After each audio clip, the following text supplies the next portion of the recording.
Hello friends, very good morning. Welcome to the Hindu editorial analysis. Before we start, let me make it clear that we are launching new batches from 1st October for optionals. Public administration, political science, sociology, anthropology, Telugu literature. 5 optionals offer చేస్తున్నాం. అన్నింటికి కూడా fresh new batches from 1st October LTX క్లాసెస్లో ఆన్లైన్లో start అవుతున్నాయి. వీటికి మీరు ఇప్పుడే అంటే 31st ఆగస్టు లోపు ఎన్రోల్ అయితే 31st ఆగస్ట్ కాదు 30th ఆగస్ట్ లోపు మీరు ఎన్రోల్ అయితే మీకు తక్కువ ఫీజుకి అంటే 22,500 రూపాయలకే మీరు జాయిన్ అవ్వవచ్చు. యాక్చువల్గా ప్రెజెంట్ ఫీజు 25,000 ఉందమ్మా. The current fee for UPSC optional is 25,000. Next month ఇది 27,000కి పెరుగుతుంది. ఇప్పుడు జాయిన్ అయ్యే వాళ్ళకి 25,000 మీద 10% డిస్కౌంట్ కూడా ఇచ్చి 22,500కి ఇస్తున్నాము. సో ఇప్పుడు 30th ఆగస్ట్ లోపు జాయిన్ అయ్యేదానికి తర్వాత జాయిన్ అయ్యేదానికి మీకు 4,500 రూపాయల డిఫరెన్స్ అనేది ఉంటుంది. అందుకే ఇంట్రెస్ట్ ఉన్న వాళ్ళు 30th ఆగస్ట్ లోపే జాయిన్ అయ్యే ప్రయత్నం చేయండి. ఎల్టెక్స్ క్లాసెస్లోనే ఎందుకు జాయిన్ అవ్వాలంటే మీ అందరికీ తెలిసిందే, మీకు యూట్యూబ్లో వీడియోస్ చూసినట్టుగానే ప్రతి క్లాసు కూడా డీటెయిల్డ్గా అందరికీ అర్థమయ్యే రీతిలో బైలింగ్వల్ ఇంగ్లీష్ తెలుగు కాంబినేషన్లో ఎక్స్ప్లెయిన్ చేయడం జరుగుతుంది.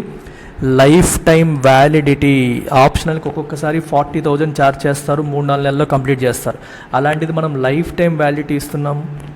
మీరు ప్రిలిమ్స్ క్లియర్ చేస్తే టెస్ట్ సిరీస్ కూడా మీకు ఫ్రీ అయిపోతుంది. ఆప్షనల్ టెస్ట్ సిరీస్ కూడా మీరు ప్రిలిమ్స్ క్లియర్ చేస్తే మీకు ఫ్రీగా ఇవ్వడం అనేది జరుగుతుంది. ప్లస్ మీకు డైలీ ఆన్సర్ రైటింగ్ ప్రతిరోజు కూడా ఆన్సర్ రైటింగ్ అనేది ఇంక్లూడ్ అవుతుంది. సో మీరు క్లాస్ చెప్పేటప్పుడే ఫ్యాకల్టీ మెంబర్ మీకు క్వశ్చన్ ఇచ్చి ఆన్సర్ రాయిపిస్తారు. సో ఈ డైలీ ఆన్సర్ రైటింగ్ వల్ల మీకు ఆన్సర్ రాయాలంటే భయం అనేది పోతుంది. ఇది కూడా మన ఇన్స్టిట్యూట్లో చేయడం అనేది జరుగుతుంది. And I am personally taking care of 3 optionals. PubAd, PSIR, sociology మూడింట్లో నేను ఇన్వాల్వ్ అయి ఉన్నాను. అండ్ సోషియాలజీలో కూడా థియరీ పార్ట్, థింకర్స్ పోర్షన్, అన్నింటిలో కూడా thinkers portion is absolutely taken care of by me because I love teaching. నాకు టీచింగ్ అంటే ఇష్టంతో. సో 3 ఆప్షనల్స్ మూడింట్లో థింకర్స్ చెప్పడం వల్ల there will be lot of interlinkages between PubAd, PSIR and sociology. ఒకదాని థింకర్ని ఇంకో దానితో కంబైన్ చేసి ఒకే థింకర్ని 3-4 యాంగిల్స్లో ఎక్స్ప్లోర్ చేసే అవకాశం కూడా మనకి లభిస్తుంది. సో మంచి opportunity, don't miss this. Contact చేయాల్సిన నెంబర్ వచ్చేసి ఇక్కడ ఉంది. ఈ నెంబర్కి కాల్ చేసి మీరు ఫర్దర్ డీటెయిల్స్ తెలుసుకునే ప్రయత్నం చేయండి. And remember this date 30th August. UPSC infinity online and offline రెండిట్లో అందుబాటులో ఉంది. ఆఫ్లైన్ హైదరాబాద్ అండ్ విశాఖపట్నంలో, online from anywhere you can access. మీకు అప్ ఫ్రంట్ ఫీజు ఇలా ఉంది, ఈఎంఐ ఫీజు ఇక్కడ ఉంది. ఈఎంఐ 5,000 పర్ మంత్ పే చేసి మీరు జాయిన్ అవ్వచ్చు. Even this is valid till 30th August. తర్వాత ఫీజు 10,000 పెరుగుతుంది 31st ఆగస్ట్ నుంచి. సో వినాయక చవితి రోజు నుంచి ఫీజులు పెరుగుతున్నాయి. ఈవెన్ యూపీఎస్సీ ఇన్ఫినిటీ పైన మీకు లైఫ్ టైం వ్యాలిడిటీ ఉంది. కాంటాక్ట్ చేయాల్సిన నెంబర్ ఇది. సో ఇది ఇవాళ ఎడిటోరియల్. కీప్ ఇట్ సింపుల్ అని చెప్పి రాశారు. Editorial is about linkage of Aadhaar with voter ID. Voter ఐడిని ఆధార్ కార్డ్ని లింక్ చేసే కాన్సెప్ట్ గురించి మాట్లాడుతున్నారు. This comes under electoral reforms general studies paper 2 governance కిందకి వస్తుంది.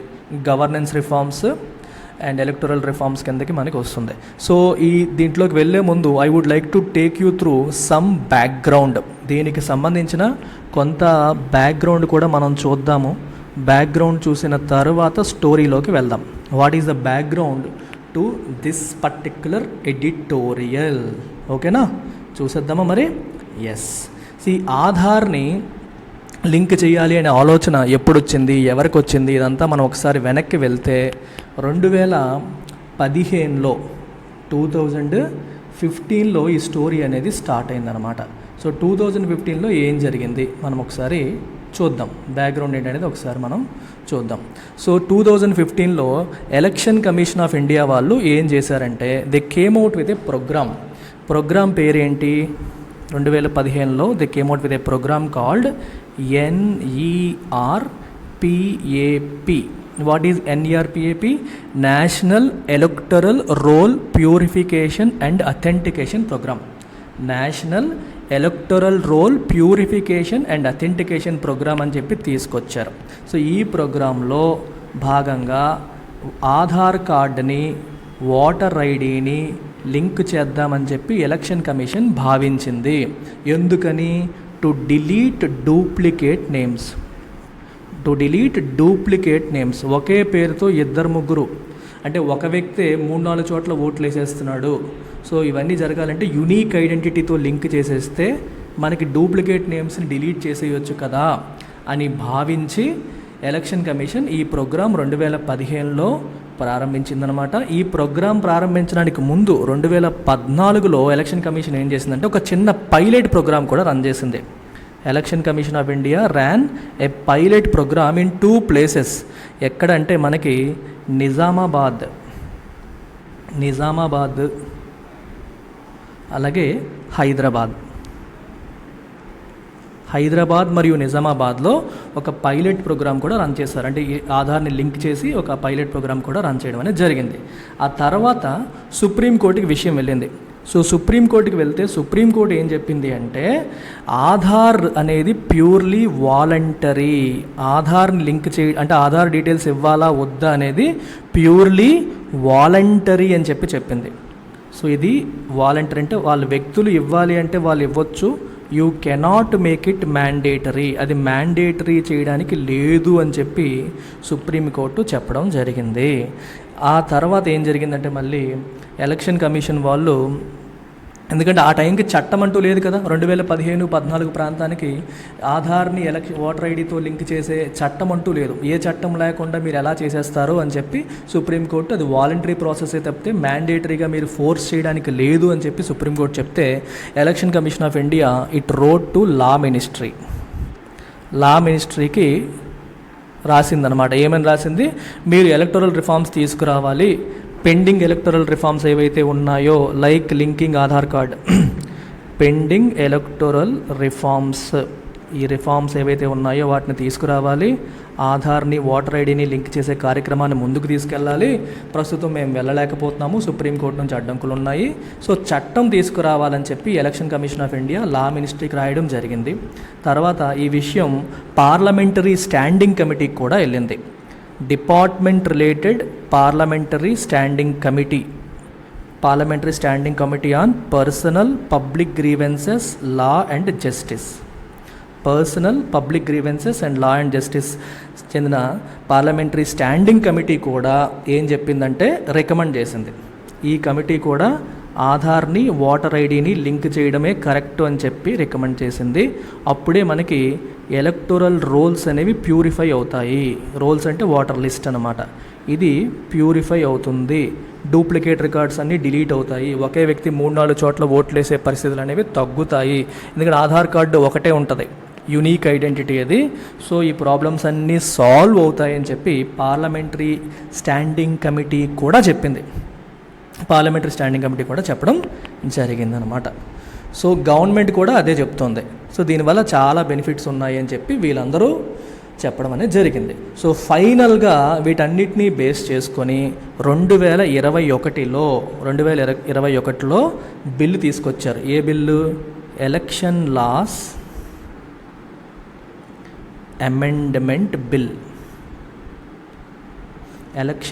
అమెండ్మెంట్ బిల్ 2021 తీసుకొచ్చారు. దీన్ని తీసుకొచ్చి ఏం చేశారంటే సెక్షన్ 23 ఆఫ్ ఏ యాక్ట్? ఎలక్షన్ సంబంధించిన యాక్ట్ ఏంటి? Representation representation of peoples act 1950. Representation of peoples act 1950లో సెక్షన్ 23ని అమెండ్ చేశారు. అమెండ్ చేసి ఎలక్టోరల్ రోల్స్ని లేదా ఓటర్ ఐడిని ఆధార్ ఎకోసిస్టంతో లింక్ చేసేలాగా అవకాశాన్ని ఈ బిల్లులో కల్పించారు. విచిత్రం ఏంటి అంటే ఈ బిల్లు లోక్సభలో ఏ రోజైతే introduced and passed on the same day, ఏ రోజు ఇంట్రడ్యూస్ చేశారో అదే రోజు పాస్ చేసేసారు. అంటే అర్థం ఏంటి, ఇది తీసుకొచ్చిన తర్వాత సఫిషియంట్ డిస్కషన్ అనేది జరగలేదు, ఈ బిల్లు పైన సఫిషియంట్ డిస్కషన్ అనేది జరగలేదు, పబ్లిక్ ఒపీనియన్ అనేది తీసుకోలేదు. So fundamental premise of parliamentary democracy ఏంటి, వైడర్ కన్సల్టేషన్స్. డెమోక్రసీ అంటేనే కన్సల్టేషన్, నలుగురితో సంప్రదింపులు చేసి అందరి ఒపీనియన్స్ తీసుకొని అందరినీ గౌరవించి ముందుకెళ్ళాలి. అసలు డెమోక్రసీ అంటే power in the hands of people అంటారు. మరి పవర్ అంటే ఏంటమ్మా, యువర్ ఎబిలిటీ టు మేక్ డెసిషన్సే కదా. డెసిషన్ మేకింగ్లో మిమ్మల్ని కన్సల్ట్ చేయకపోతే నీకు ఏం పవర్ ఉంది? మీకు చిన్న ఎగ్జాంపుల్ చెప్తాను, you will never forget this in life. ఒక కుటుంబం తీసుకోండి, ఎప్పుడు కూడా ఒక కుటుంబం, గ్రామం నుంచే మీరు సొసైటీని బిల్డ్ చేసుకుంటాం కదా. ఒక కుటుంబంలో డెమోక్రసీ ఉంది అని అన్నాను అనుకోండి, అంటే అర్థం ఏంటి, ఆ ఇంట్లో నాన్నగారు ఏ నిర్ణయం తీసుకున్నా అమ్మతో, పిల్లలతో, వాళ్ళ అమ్మా నాన్నలతో డిస్కస్ చేస్తారు. అంటే ఫ్యామిలీ మెంబర్స్ అందరూ కలిసి కూర్చొని మాట్లాడుకుని నిర్ణయం తీసుకుంటారు, అందరు ఒపీనియన్ని తీసుకుంటారు. ఎవరన్నా అబ్జెక్ట్ చేస్తే వాళ్ళని కౌన్సిల్ చేసి లేదా వాళ్ళకి క్లారిఫికేషన్ ఇస్తారు అనుకోండి. అలాంటి కుటుంబం డెమోక్రాటిక్ ఫ్యామిలీ, ఆ కుటుంబంలో డెమోక్రసీ ఉంది అని అర్థం. అలా కాకుండా నాన్నే అన్నీ డిసైడ్ చేసేసి పని అయిపోయాక ఇంట్లో చెబితే అది డెమోక్రాటిక్ ఫ్యామిలీ కాదు. అలాగే ఈ దేశానికి నాన్న మన ప్రధానమంత్రి.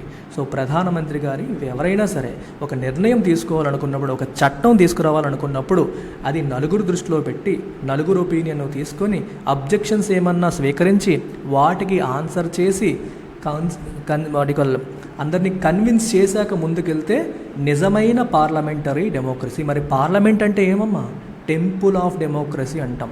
ప్రజాస్వామ్యానికి పార్లమెంట్ అనేది దేవాలయం, అక్కడే ఈ చర్చ అనేది జరుగుతుంది. ప్రజల తరపున ప్రజాప్రతినిధులు మన వాయిస్ని వినిపించే దేవాలయం అది. మరి ఒకే రోజు ఇంట్రడ్యూస్ చేసి అదే రోజు పాస్ చేశారంటే అర్థం ఏంటి, మిగిలిన వాళ్ళ ఒపీనియన్స్ని పట్టించుకోలేదు అని అర్థం. ఇలా ఈ బిల్ని తీసుకొచ్చేసారనమాట, ఇలా ఈ బిల్ని తీసుకొచ్చారు. అయితే ఐడియా మంచిదే, ఎందుకు మల్టిపుల్ ఎన్రోల్మెంట్స్, డూప్లికేట్ ఓట్స్ అనే దాన్ని రిమూవ్ చేయడం కోసం తీసుకొస్తున్నాం అనేది గవర్నమెంట్ ఉద్దేశం. ఆ ఐడియా విషయంలో తప్పేమీ లేదు, అది మంచిగా చేస్తుంది. కాకపోతే కొన్ని కన్సర్న్స్ ఉన్నాయి. ప్రతి దానికి కూడా ప్లస్ ఎలా ఉంటుందో మైనస్లు కూడా కొన్ని ఉంటాయి. ఆ మైనస్లు ఏంటనేది కూడా మనం తెలుసుకోవాలి. వాటిని ఎలా ఓవర్కమ్ చేస్తామని ఎష్యూరెన్స్లు కూడా ఇవ్వాల్సిన బాధ్యత ప్రభుత్వం పైన ఉంటుందన్నమాట, ప్రభుత్వం పైన ఉంటుంది. సో బోగస్ అండ్ ఫ్రాడ్యులెంట్ ఓట్స్ని ఉపయోగాలు ఏంటి, బోగస్ ఓట్స్ ఫ్రాడ్యులెంట్ ఓట్స్ని తగ్గిస్తుంది. ఫ్రాడ్యులెంట్ ఓట్స్ని ఫ్రాడ్యులెంట్ ఓట్స్ని తగ్గిస్తుంది అనేది ఒక ఉపయోగం. రెండో ఉపయోగం ఏంటంటే రిమోట్ ఓటింగ్ కూడా జరిగే అవకాశం ఉంటుంది. ఇప్పుడు ఒక వ్యక్తి ఎవరైనా ఉన్నారనుకోండి, దూర ప్రాంతాల్లో ఉన్నాడు, అతను migrant voters, especially migrant voter. So అతను ఆధార్ కార్డుతో లింక్ చేయడం వల్ల అడ్వాంటేజ్ ఏంటి, దూర ప్రాంతాల నుంచి కూడా తను ఓటు వేసే అవకాశాలు కూడా కలుగుతాయి. మైగ్రెంట్ ఓటర్ దూర ప్రాంతాల్లో కూడా ఉండి అక్కడి నుంచి అథెంటికేట్ చేసేసి నేను పలానా చోట ఉన్న ఓటర్ని అని చెప్పి ఆధార్ వల్ల అడ్వాంటేజ్ ఏంటి, అఫీషియల్ అథెంటికేషన్ జరిగిపోతుంది. అథెంటికేషన్ చేసి ఓటు వేసే అవకాశాన్ని కూడా కల్పించే ఛాన్స్ కూడా దొరుకుతుంది దీనివల్ల. అంటే ఎక్కడో ఉండిపోయాను, ఓటు మిస్ అయిపోయిందనే పరిస్థితి లేకుండా అందరు ఓట్లు వచ్చే అవకాశం ఉంటుందని కొన్ని అడ్వాంటేజెస్ అన్నమాట దీనివల్ల. అయితే సమస్యలు కూడా ఉన్నాయి, ఆ సమస్యలు ఏంటో కూడా మనం చూద్దాం. ఎడిటోరియల్ ప్రోస్ అండ్ కాన్స్ రెండు మాట్లాడుతుంది, అది చూద్దాము. అండ్ ఫైనల్గా దీనిపైన ఒక మెయిన్స్ క్వశ్చన్ నేను ఇస్తున్నాను, అది మీరు రాసి కామెంట్ సెక్షన్లో పెట్టాలి. ప్రతిరోజు ప్రిలిమ్సే కాదు, ఇది మెయిన్స్ రిలేటెడ్ టాపిక్ కాబట్టి ప్రిలిమ్స్ రిలేటెడ్ ఇంపార్టెన్స్ ఉంటే నేను ప్రిలిమ్స్ క్వశ్చన్ ఇస్తాను, మెయిన్స్ ఇంపార్టెంట్ ఉంటే మెయిన్స్ క్వశ్చన్ ఇస్తాను. సో మెయిన్స్ క్వశ్చన్ ఇచ్చాను, అది మీరు ప్రాక్టీస్ చేయండి. సో టైటిల్ ఏంటి ఇవాళది, కీప్ ఇట్ సింపుల్. ఈ కాంప్లికేట్ చేయొద్దు, సింపుల్గా ఉంచండి అని దాని అర్థం. Any mandatory linking of Aadhaar to the voter ID is problematic. మీరు ఆధార్ కార్డ్ని ఓటర్ ఐడితో మ్యాండేటరీ ఖచ్చితంగా లింక్ చేయాలనే రూల్ తీసుకొస్తే అది problematic. Okay, one of the clear successes of Indian democracy has been the regular conduct of elections and the relatively high participation of electors in the voting process compared to other countries. భారతదేశంలో ప్రజాస్వామ్యం పరిఢవిల్లుతుంది. ప్రజాస్వామ్యం ఎంత అద్భుతంగా ఉంది, చాలా success అయింది. అనడానికి manifestation ఏంటి, అనడానికి క్లియర్ ఎవిడెన్స్ ఏంటి అంటే రెగ్యులర్ కండక్ట్ ఆఫ్ ఎలక్షన్స్. భారతదేశంలో ఎప్పుడు కూడా ప్రతి సంవత్సరం ఎక్కడో ఒక చోట ఎలక్షన్స్ జరుగుతూనే ఉంటాయి, తప్పనిసరిగా టైం టు టైం జరుగుతాయి. World's largest democracy, maximum number of voters participate చేసే డెమోక్రసీ మనది, ఎలక్షన్ ప్రాసెస్ మనది. ఎలక్షన్ అంటే ఒక పండగ వాతావరణంలాగా ప్రతి ఒక్కళ్ళు పార్టిసిపేట్ చేస్తారు. And relatively high participation of electors, ఎక్కువగా జనాలు పార్టిసిపేట్ చేస్తారు. అందుకనే భారతదేశంలో విదేశాలతో కంపేర్ చేస్తే వీఆర్ సక్సెస్ఫుల్ డెమోక్రసీ అని చెప్పి మనం చెబుతాం. ఎందుకంటే డెమోక్రసీలో మోస్ట్ ఇంపార్టెంట్ ప్రాసెస్ అయిన ఎలక్షన్స్ అనేవి మన దేశంలో చాలా చక్కగా జరుగుతాయి. ఎలక్టర్ అంటే ఎవరు? ఓటు వేసేవాడు, ఎలక్ట్ చేసేవాడు. వాళ్ళు ఎక్కువ పార్టిసిపేట్ చేస్తారు compare to other countries. Besides the fact that, besides అంటే in addition to, the fact that the process is relatively simple with the use of electronic voting machine, high voter turnout has also been possible due to registration drives by the Election Commission of India. అసలు ఇంత ఎక్కువగా జనాలు participate చేయడానికి గల కారణాలు ఏంటి? Process చాలా సింపుల్గా ఉంది. ఎలక్ట్రానిక్ ఓటింగ్ మెషిన్ ఉపయోగిస్తున్నారు, జస్ట్ అలా నొక్కేస్తే చాలు. రెండోది హయ్యర్ ఓటర్ టర్నౌట్ అంటే ప్రెజెంట్ అవ్వడం, be present and participate in voting. ఈ ఎక్కువ ఓటర్ టర్నౌట్ ఉండడానికి కూడా కారణం ఏంటి అంటే registration drives by election commission of India. Election commission of India ఎప్పటికప్పుడు రిజిస్ట్రేషన్ డ్రైవ్స్ చేస్తూ ఉంటుంది. అంటే కొత్త ఓటర్లు రిజిస్టర్ అవ్వండి, మీరు రిజిస్టర్ అవ్వకపోతే ఇకపై రిజిస్టర్ అవ్వండి అని ఎప్పటికప్పుడు అవకాశాన్ని కల్పిస్తుంది. ఎందుకని? 18 ఏళ్ళు నిండిన వాళ్ళు ఎప్పుడు ఎవరో ఒకరు వస్తూ ఉంటారు, ఎవరో ఒకరికి ఏజ్ నిండుతూ ఉంటుంది, వాళ్ళు రిజిస్టర్ అవుతూ ఉంటారు. ఎలక్షన్ కమిషన్ ఆఫ్ ఇండియా యాక్టివ్గా జనాలు రిజిస్టర్ అవ్వండి చెప్పి ఎంకరేజ్ చేస్తూ ఉంటుంది. పీరియాడికల్లీ అప్పుడప్పుడు the ECI does face the issue of a cleaning up of electoral rolls. కొన్నిసార్లు ఎలక్షన్ కమిషన్కి ఈ ఇష్యూ కూడా వస్తుంది. ఏంటి? ఎలక్టోరల్ రోల్స్ అంటే మొత్తం ఓటర్ లిస్ట్, దీన్ని క్లీనప్ చేసే పరిస్థితి కూడా వస్తుంది. ఎందుకని? Due to increases in migrant populations in urban sprawls. Sprawl అంటే a large area covered by బిల్డింగ్స్తో ఉన్న డెవలప్ అవుతున్న లార్జ్ ఏరియాని అర్బన్ ఏరియా అని చెప్పి అంటాం, అది అర్బన్ స్ప్రాల్ అంటాము. సో అక్కడ మైగ్రెంట్ పాపులేషన్ బాగా పెరిగిపోవడం వల్ల, అలాగే demographic changes due to the entry of more eligible voters. Demographic అంటే ఏజ్ రిలేటెడ్. సో మీకు ఎక్కువ మంది ఓటర్లకు 18 ఏళ్ళు నిండడం ఇట్లాంటివి అంటే పాపులేషన్ స్ట్రక్చర్కి సంబంధించిన అంశాన్ని డెమోగ్రాఫిక్ అంటారనమాట. సో ఇంక చాలామంది 18 ఏళ్ళు నిండి ఆ ఏజ్ గ్రూప్లోకి రావడం వల్ల, besides death of older people, election vote హక్కు ఉన్న కొంతమంది చనిపోవడం. సో చనిపోయిన వాళ్ళని లిస్టులోంచి తీసేయాలి, 18 ఏళ్ళు నిండిన వాడిని లిస్టులో ఏర్పరచాలి, మైగ్రెంట్ ఓటర్ విషయాన్ని కూడా గమనించాలి. ఇవన్నీ కూడా క్లీనప్ చేసుకోవాలన్నమాట. ఈ ఇష్యూస్ ఎప్పుడు ఫేస్ చేస్తూ ఉంటుంది. But repeated cycles of elections have allowed for a cohesion in this process, with voters allowed to register based on proofs of their age, current place of residence. ఎక్కడున్నారు, current place of residence ఏంటి, proof of their ఏజ్కి proof ఏంటి అనేవి base చేసుకొని register చేసే అవకాశం అనేది కల్పిస్తున్నారు. ఎందుకంటే ఎప్పుడు ఏదో ఒకటి ఎలక్షన్స్ జరుగుతూ ఉంటాయి కాబట్టి ఒకసారి మిస్ అయినా ఇంకోసారి వాళ్ళు ఇందులో పార్టిసిపేట్ చేస్తున్నారు. ఎలక్షన్ రిజిస్ట్రేషన్ డ్రైవ్స్ అనేవి ఎలక్షన్ కమిషన్ ఆఫ్ ఇండియా ఎప్పుడు చేస్తూ ఉంటుంది, రైట్? సో ఇట్లా మనకి ఈ ప్రాసెస్ అనేది సింపుల్గా నీట్గా జరిగిపోతూ ఉంది. అంటే ఇన్ని ఇబ్బందులు ఉన్నప్పటికీ కూడా ఎప్పటికప్పుడు ఎలక్షన్ జరగడం వల్ల ఇక్కడ కొహెజన్ అంటే అర్థం ఏంటి? కొహెజన్ అంటే స్టికింగ్ టుగెదర్, అన్నిటినీ కలపడం. అంటే సింపుల్గా కొహరెంట్గా అంటాం. కొహరెంట్ అంటే ఒకదాంతో ఒకటి సింక్ అయ్యేలాగా నీట్గా, to make it A whole అనే మీనింగ్ వస్తుందన్నమాట. మీకు ఈ ఎగ్జామ్లు ఇస్తారు కదా, బ్యాంక్ ఎగ్జామ్స్లో, వాటిలో make it A coherent passage, parajumbles ఇస్తారు. ముందు ఒకటి వెనక ఒకటి అన్నీ అటు ఇటు తిప్పేసి దీన్ని మీరు కరెక్ట్ ఆర్డర్లో పెట్టండి, so that it becomes a coherent passage అంటారు. కొహరెంట్ ప్యాసేజ్ అయ్యేలాగా దీన్ని మార్చండి అని చెప్పి మీకు చెప్తూ ఉంటారు కదా, అలా అన్నమాట. సో దాన్ని మనం కొహరెన్స్ అని చెప్పి అంటాం, కోహెజన్ అంటాం. సో అది కొహరెంట్, ఇది కొహెజన్, సిమిలర్ మీనింగ్ వస్తుంది మీకు. స్టికింగ్ టుగెదర్ అనే మీనింగ్ వస్తుంది. అంటే ఇక్కడ చూడండి, ఓల్డర్ పీపుల్ డెత్ అయిపోతే వాళ్ళని తీసేయడం, కొత్త వాళ్ళని యాడ్ చేయడం, ఈ డెమోగ్రాఫిక్ చేంజెస్ అన్నింటినీ చేయడం, వీటన్నిటిని కలిపి సెటరేట్ చేయడానికి డిఫరెంట్ ఎలక్షన్స్ అనేవి అవకాశాన్ని కల్పిస్తున్నాయి అని అర్థం. With the increase in school educated population చక్కగా చదువుకున్న వాళ్ళ పాపులేషన్ పెరుగుతుంది.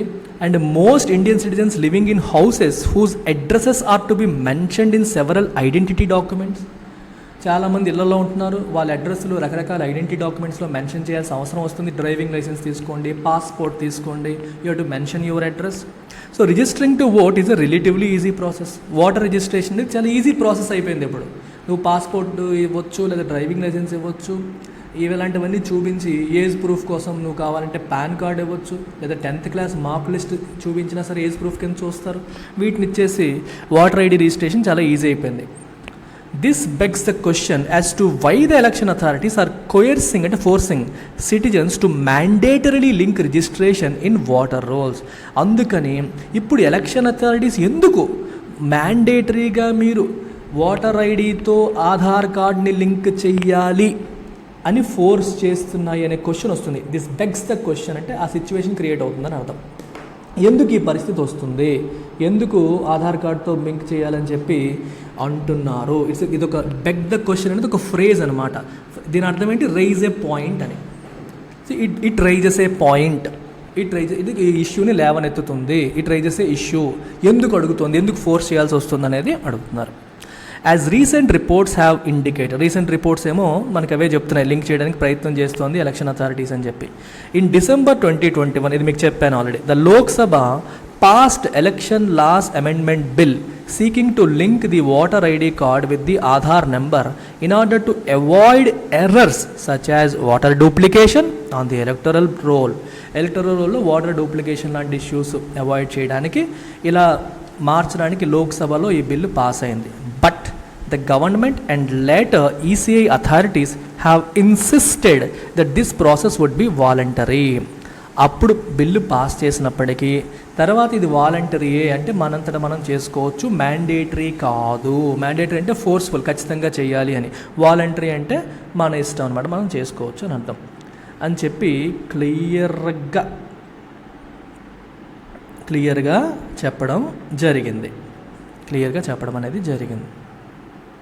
The Aadhaar number is not a proof of citizenship and is meant to be issued to residents.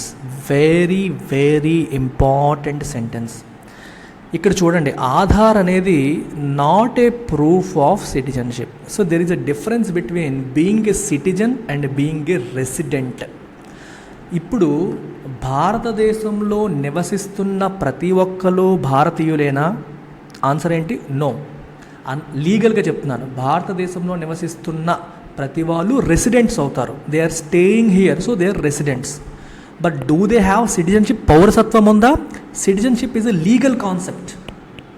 ఇప్పుడు మనకి బెస్ట్ ఎగ్జాంపుల్ వచ్చేసి మీరు తీసుకుంటే మన అక్షయ్ కుమార్, బాలీవుడ్ హీరో అక్షయ్ కుమార్ ఉన్నారు. Akshay Kumar is not a citizen of India. He took Canadian citizenship. ఇండియాలో dual citizenship concept లేదు కాబట్టి కెనడియన్ సిటిజన్షిప్ తీసుకున్నప్పుడు ఇండియన్ సిటిజన్షిప్ పోయింది. So he is no longer an Indian citizen, but is an Indian resident. So he Indian resident, తను ఇండియాలో బతకొచ్చు, ఉండొచ్చు. Canadian visa మీద ఇండియాలో ఉంటున్నాడు, చక్కగా ఉండొచ్చు, ఏం ప్రాబ్లం లేదు. సో అవకాశం అయితే ఉంది. మీకు అర్థమవుతుందా? Canadian citizen but Indian resident. So Aadhaar అనేది రెసిడెంట్స్కి ఇష్యూ చేసేది, సిటిజన్స్ కని కాదు. అంటే ఇండియాలో నివసిస్తున్న వాళ్ళకి ఇష్యూ, అంటే ఒక ఎన్ఆర్ఐకి కూడా. సో వేరే వాళ్ళు కూడా మన దేశంలో, మీకు అర్థమైందే, ఫారిన్ నేషనల్, విదేశాలకు చెందిన వాళ్ళు భారతదేశంలో నివసిస్తుంటే వాళ్ళు కూడా ఆధార్కి అప్లై చేయవచ్చు. అర్థమైందా మీకు? It is meant to be issued to residents అంటే మీనింగ్ ఇది. Even if he is not a citizen of India, they can still apply for Aadhaar. Aadhaar is not a proof of citizenship. అంటే ఆధార్ ఉంది కదా అని చెప్పి ఇండియన్ సిటిజన్ అని చెప్పడానికి లేదు, ఇండియన్ రెసిడెంట్ అని చెప్పొచ్చు. That is the difference between being an Indian resident and Indian citizen. Citizen is a legal concept, resident అనేది ఇండియాలో ఉంటున్నారు ఫిజికల్గా అని అర్థం. While only adult citizens who are resident in India are eligible to vote. చూసారా విచిత్రం? చాలా interesting ఉంది కదా ఈ కాన్సెప్ట్. చూడండి, ఎలక్షన్స్లో ఎవరు ఓటు వేయొచ్చు? సిటిజన్స్ ప్లస్ అడల్ట్ 18 years నిండిన వాళ్ళు. ఇండియన్ సిటిజన్ అయి ఉండాలి, అడల్ట్ అయి ఉండాలి. Only he is eligible to vote. ఇక్కడ ఏ అంటే అడల్ట్ అని అర్థం.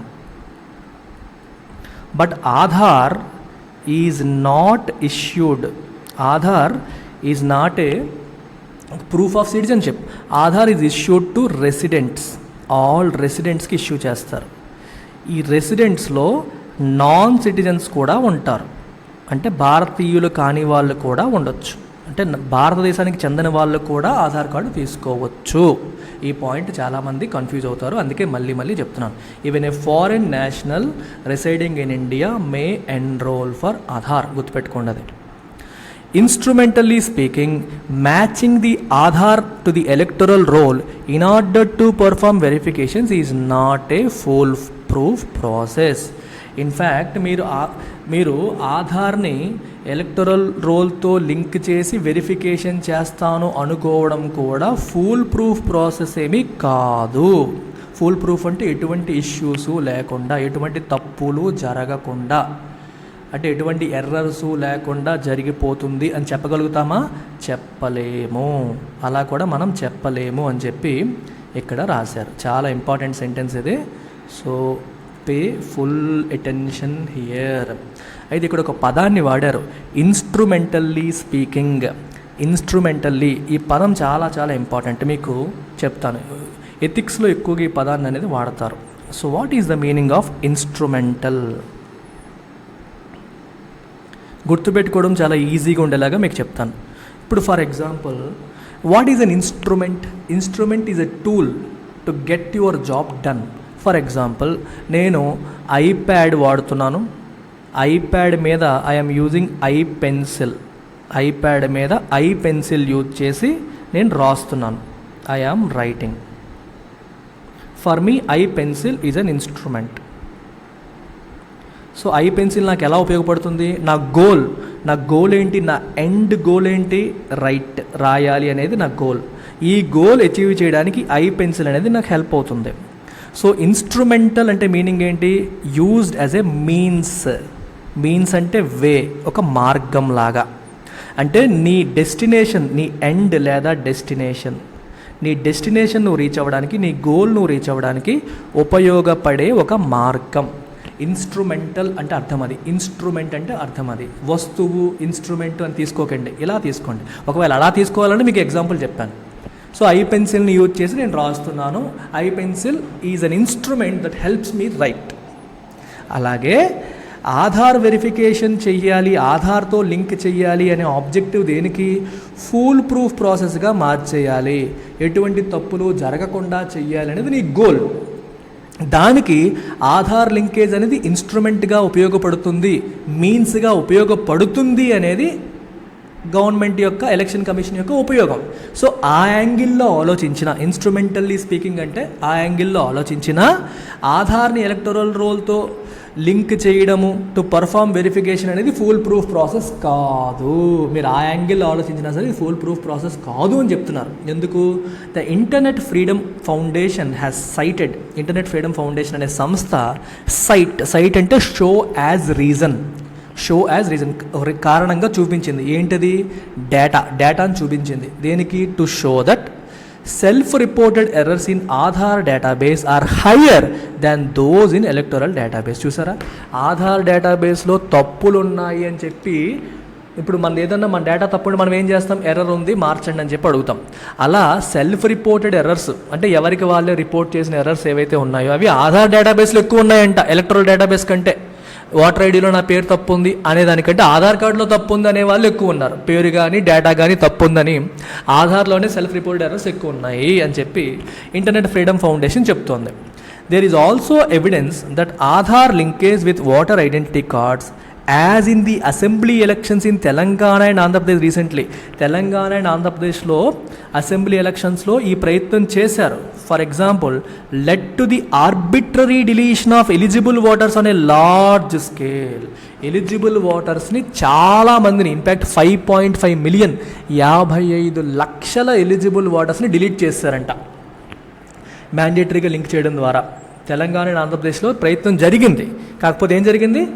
ఇక్కడ నెంబర్ రాయలేదు, నేను చెప్తున్నాను. 5.5 మిలియన్ ఎలిజిబుల్ ఓటర్స్ యొక్క డేటాని డిలీట్ చేస్తారు. ఆర్బిట్రరీ అంటే వితౌట్ ఎనీ బేసిస్, ఏ రీజను లాజిక్ లేకుండా ఈ పేరు పెట్టేసుకొని తీసేశారు. ఓకేనా? ర్యాండమ్ అని అర్థం. Without any reason, without any system, ర్యాండమ్గా డిలీట్ చేసేసారు. అని అర్థం అన్నమాట. బిసైడ్స్ ఇది కాకుండా with the Aadhaar number now being use to access a variety of services. Aadhaar అనేది దేనికి తీసుకొచ్చారు? ఎస్పెషల్లీ వెల్ఫేర్ బెనిఫిట్స్ బెనిఫిషరీకే చేరాలనే ఉద్దేశంతో ఆధార్ అనే కాన్సెప్ట్ వచ్చింది. సో ఆధార్ అనేది ఇప్పుడు వెరైటీ ఆఫ్ సర్వీసెస్కి ఆధార్ నెంబర్ని లింక్ చేయడం అనేది జరుగుతుంది. So linking voter IDs to Aadhaar when aggregated from booth level data can possibly lead to misuse by agencies that can access them to profile voters based on harvested information. అంటే ఆధార్తో ఎప్పుడైతే మీరు voter ఐడీస్ని link చేస్తారో అదేమవుతుంది, అది దేనికి దారితీస్తుందంటే మీరు booth లెవెల్లోనే figure out చేసుకోవచ్చు. ఏమని? ఆధార్ కార్డు డేటా బట్టి ఎవడెవడు ఏ ఏ వెల్ఫేర్ స్కీమ్ని వాడుతున్నాడనే డేటా డైరెక్ట్గా వచ్చేస్తుంది. మీకు అర్థమైందా? డేటా అనేది రెడీగా ఉంటుంది మనకి.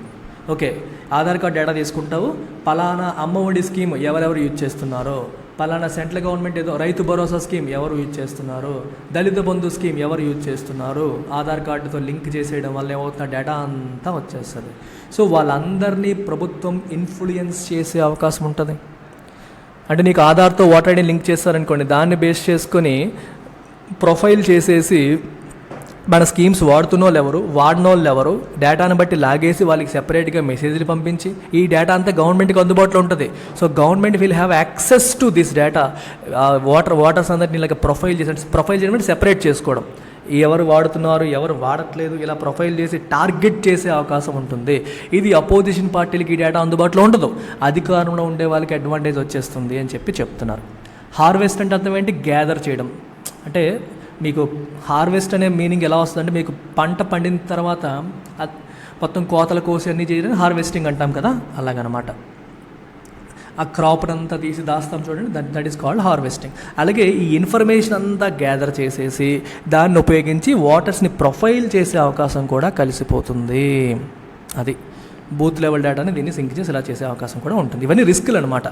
ఆబ్సెన్స్ ఆఫ్ ఏ డేటా ప్రొటెక్షన్లా ఇండియాలో డేటా ప్రొటెక్షన్లా ఇప్పటి వరకు లేదు.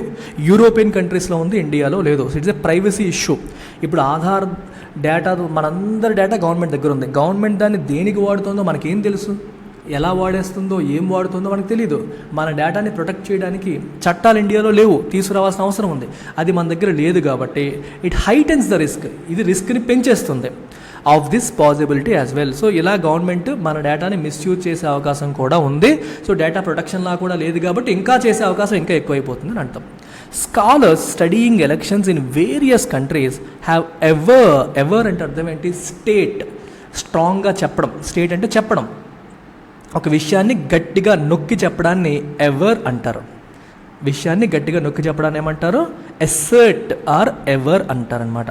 That simplicity of design and effectiveness of constitutional institutions such as ECI have gone a long way in easing voting and setting India apart as an electoral democracy. ఇండియాలో simple design ఉంటుంది and constitutional institution, election commission అనేది ప్రభుత్వ సంస్థ కాదు, రాజ్యాంగపరమైన independence ఉన్న independent constitutional organisation. Government of India ఏర్పాటు చేసిన సంస్థ కాదు, కాన్స్టిట్యూషన్ ఆఫ్ ఇండియా ద్వారా ఏర్పాటు చేయబడ్డ సంస్థ. సో దానికి ఇండిపెండెన్స్ అనేది ఉంటుంది. ఇవన్నీ ఉండబట్టే ఇండియా ఈరోజు ప్రపంచ దేశాల్లో ఒక గొప్ప ఎలక్టోరల్ డెమోక్రసీగా పేరు తెచ్చుకుంది. మిగిలిన వాళ్ళలో గుంపులో గోవిందన కాకుండా మనకంటూ ఒక పేరుంది ఇంతమంది ఉన్నప్పటికీ కూడా. The insistence on linking Aadhaar with the voter ID militates against these principles. ఇప్పుడు మీరు గట్టిగా నొక్కి చెబితే, ఇన్సిస్ట్ చేస్తే, అంటే ఖచ్చితంగా ఉండాలి అని చెబితే, దేన్ని ఆధార్ని ఓటర్ ఐడిని లింక్ చేయాలని ఇన్సిస్ట్ చేస్తే అదేమవుతుంది? It militates against these principles. ఈ ప్రిన్సిపల్స్కి వ్యతిరేకంగా అది మిలిటేట్ చేస్తుంది. మిలిటేట్ అంటే to prevent something from happening. ఇంకా అర్థమవుతుందా? ఇది జరగకుండా అది ఆపేస్తుంది. ఈ ప్రిన్సిపల్స్ అనేవి ఏవైతే ఉన్నాయో, ఏంటి? Simple design, independent constitutional body, ఇట్లాంటి ఇష్యూస్ అనేవి పక్కకి వెళ్ళిపోతాయి. ఎందుకని? గవర్నమెంట్ ఇన్వాల్వ్ అయిపోతుంది. ఇప్పుడు ఆధార్ అనేది కంప్లీట్గా ఎలక్షన్ కమిషన్ ఆఫ్ ఇండియా చేతిలో ఉన్నది కాదు. ఆధార్కి వేరే అథారిటీ ఉంది which is controlled by government of India. So government of India కంట్రోల్లో ఉన్న ఒక డేటా, ఇప్పుడు ఎలక్షన్ ఓటర్స్ అనుకోండి, that list is completely under the control of election commission of India. కానీ Aadhaar data is not completely in the control of election commission. So election commission కంట్రోల్లో కంప్లీట్గా లేని ప్లేస్లోకి ఈ డేటా వెళ్ళిపోతూ ఉంటుంది. సో గవర్నమెంట్ మిస్యూజ్ చేసే అవకాశం ఉంటుంది అనేది ఇక్కడ పాయింట్ అనమాట. సో ద ఈసీఐ, అందుకే election commission of India should limit itself to utilising existing proofs, ప్రస్తుతానికి ఏవైతే ఉన్నాయో ప్రూఫ్లు వాటిని ఉపయోగించుకునే ఫర్ వాటర్ని అథెంటికేట్ చేయడానికి ఇవి ఉపయోగించుకుంటే సరిపోతుంది. And Aadhaar declaration should remain voluntary. Aadhaar declaration ఒక వాలంటరీ, ఎవరైనా డిక్లేర్ చేయాలంటే చేయొచ్చు అని చెప్పాలి కానీ మ్యాండేటరీగా పెట్టకూడదు అనేది ఈ ఎడిటోరియల్ యొక్క సారాంశం. ఫైనల్గా ఇది దీని యొక్క సారాంశం. ఓకేనా? సో ఇప్పుడు ఇందులో మీరు దీన్ని బేస్ చేసుకొని I want you to try this question. So దీని మీద నేను క్వశ్చన్ ఫ్రేమ్ చేశాను. ఈ క్వశ్చన్ మీరు ప్రయత్నం చేయండి ఆన్సర్ రాయడానికి.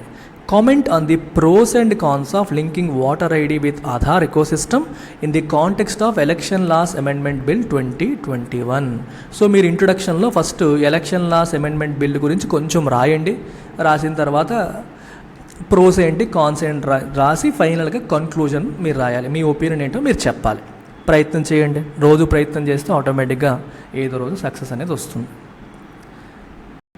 అండ్ వర్కింగ్ ప్రొఫెషనల్స్, ఉద్యోగాలు చేస్తూ పనిచేస్తున్న వాళ్ళు ఎవరైతే ఉంటారో వాళ్ళ కోసం కూడా మనకి సెపరేట్గా కోర్స్ రన్ చేస్తున్నాము. సో ఇందులో మీకు మెంటర్షిప్ అండ్ గైడెన్స్ కూడా ప్రొవైడ్ చేస్తున్నాము. కొత్త బ్యాచెస్ వచ్చాయి. ప్రతిరోజు రాత్రి 7 గంటలకి మరియు ఆదివారం పూట కూడా క్లాస్ అనేవి జరుగుతాయి. కేవలం 60,000 రూపాయలకే ఇది లాంచ్ చేస్తున్నాము. ఈఎంఐ కూడా 5,000 పర్ మంత్ ప్రొవైడ్ చేయడం అనేది జరుగుతుంది. ఇది కూడా 30th ఆగస్టు వరకు మాత్రమే. తర్వాత ఫీజు 10,000 రూపాయలు పెరుగుతుంది. Don't forget this. Take care. Bye.